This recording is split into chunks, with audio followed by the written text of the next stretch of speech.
Welcome back to another episode of Your Daily Real Estate. I'm Tristan. Let's get to talking about affirmations. But first, this episode is brought to you by abrillianttribe.com. Check us out. That's where we help you grow your business. And it's in a group setting. We also do one-on-one, but the group, let me tell you, that's the powerful one. Well, let's talk about affirmations. I remember back in 2005, 4 and 5, I was brand new to real estate. And my broker at the time was the one that had told me about affirmations. And I thought, what is this? I'd never really been exposed to it. I mean, I did go to a Christian school, so we did the whole prayer thing. We did some meditation. We repeated certain phrases, but it didn't dawn on me that I could actually change the way I think by repeatedly telling myself truths about who I wanted to become or just internal thoughts. And as I grew and I did this, honestly, I didn't even know what I was doing with affirmations or incantations, whatever you want to call them. And I slowly started doing this over and over again until I realized that I had children and we went through it together because I started seeing it impact my life. And it really wasn't until I saw my daughter change through affirmations, at least the thoughts she was having. And I've told this story before. It was me as a coach, AYSO coach, soccer coach. She's 6 years old at the time. She's a goalie.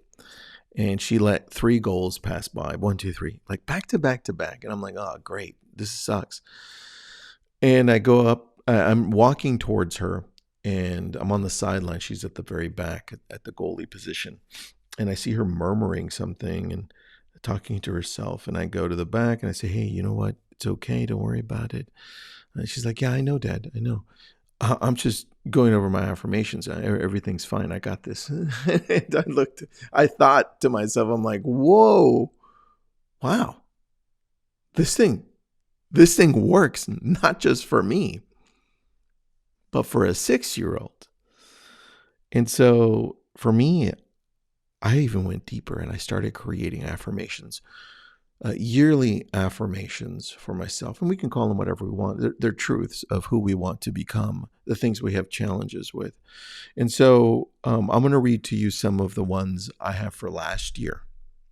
And this year, I have some as well, but the ones last year, I wrapped them all up and I'm like, you know what? Those were things that I did have challenges with. And here we are, just so you can get a good idea of maybe what you can do. And maybe I can inspire you to start using some of the ones I have or create your own. These are Affirmations 2023.